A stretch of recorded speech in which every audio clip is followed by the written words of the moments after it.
ये स्क्रीन के उनको होगा, थोड़ा बढ़ाइए इसको। हमारे मंच पर मौजूद हैं धीरज कुमार जी। आप जानते हैं वो बहुत अच्छे अभिनेता हैं और ऐसे बढ़िया बढ़िया सीरियल बनाए कि जिन्होंने साहित्य को बढ़ावा दिया। तो मैं धीरज कुमार जी को आवाज़ दे रहा हूं कि 2 शब्द कहें यहाँ पर।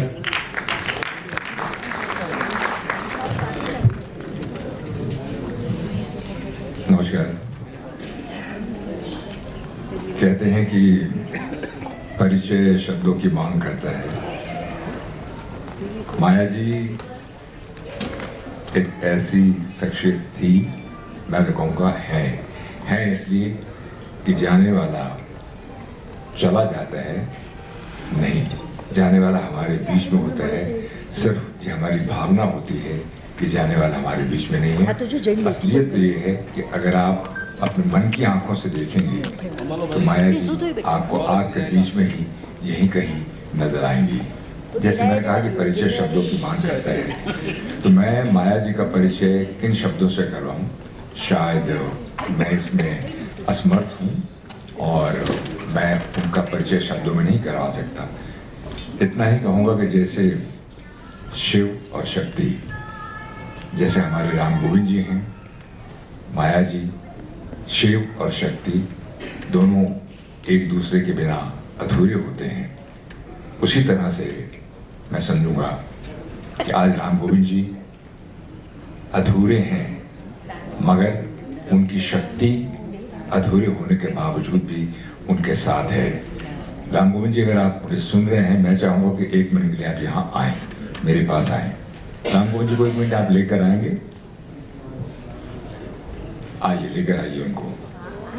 राम गोविंद जी बोलते कम हैं, लेकिन जितना ज्ञान का भंडार हमारे राम गोविंद जी हैं, मैं कहूँगा प्यार से एक बार राम गोविंद जी के लिए भी आप बहुत जरूरी है। राम गोविंद जी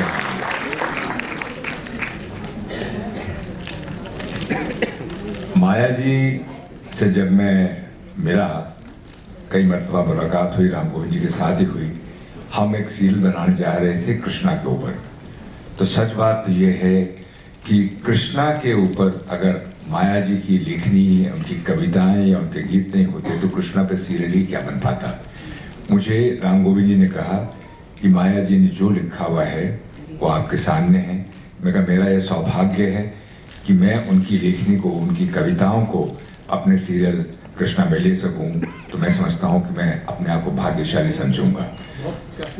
अच्छी एक चीज छोड़ गई है भगवान कृष्ण के ऊपर, और वो कृष्ण भक्त तो थी बिल्कुल, कृष्ण में मगन रहते थे वो।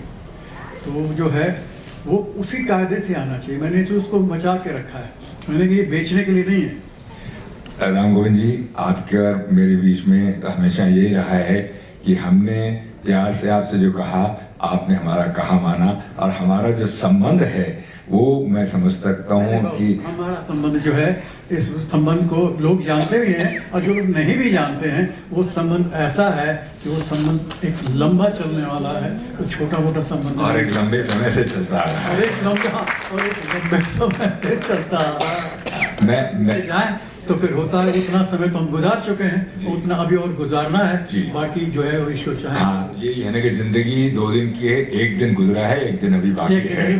सच बात है। मैं ज्यादा समय नहीं लूंगा और मैं अज्जू आपका और पूरे परिवार का, उनकी बहू का और सबका मैं तहे दिल से शुक्रगुजार हूँ कि उन्होंने मुझे बुलाया। और मेरे साथ मेरी संध्या जी हैं। अजू आप एक मिनट ऊपर आओ ना, एक मेरे साथ तो आओ ना आप लोग। आप परिवार में साथ खड़े हैं तो इतना तो हक बनता है कि मैं उनको यहाँ बुलाऊँ। यहाँ आइए, आप भी आइए। और मैं समझता हूँ कि मैं भाई भाग्यशाली हूँ कि आप लोगों ने मुझे यहाँ बुलाया है और मैं कम से कम 2 शब्द कह सका हूँ। और मैं इतना कह सकूँगा कि शिव और शक्ति हमेशा ही साथ रहेंगे और बच्चों पर, आप लोगों पर माया जी का, गोविंद जी का आशीर्वाद सदा बना रहे। और मेरे साथ काम करने वाली मेरी संध्या जी हैं। संध्या जी, आप भी 1 सेकंड लिए यहाँ आइए। और संध्या जी का इनके साथ बहुत पुराना संबंध है। संध्या जी और माया जी का और राम गोविंद जी का संबंध बहुत पुराना है। तो मैं तहे दिल से यही कहूँगा कि भगवान माया जी को हमेशा हमारे बीच में हम उनका जन्मदिन मनाते रहें, ना कि ये कहें कि माया जी हमारे बीच में नहीं है। जी जी जन्मदिन मनाए, हम हर साल मनाएंगे। और तो ये बहुत बहुत खुशी की बात है, क्योंकि कार्यक्रम में भी हमारे अनूप भाई हैं। अनूप जी ने भी अपने दिल को कहनी और कुछ अपने गीतों से भी आपका दिल बहलाना भी है।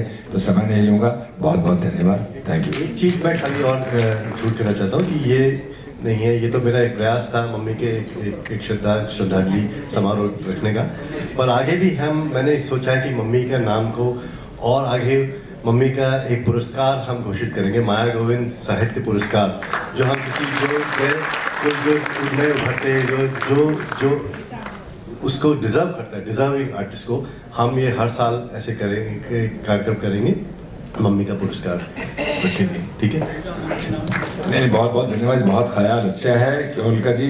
आप भी इस बात से सहमत होंगी, और जो भी हम लोगों से हो सकेगा हम आपके साथ हैं और ज़रूर आपके साथ रहेंगे। Thank you very much. Thank you, बहुत अच्छा बोले धीरज जी, आपका बहुत बहुत धन्यवाद। दोस्तों, अभी हमारे पास कई गायक कलाकार हैं जिनको सुनना है। नेहा रिजवी, रूना रिजवी, शिरोमणि डॉक्टर सोमा घोष और पद्मश्री अनूप जलोटा, सबको सुनना है।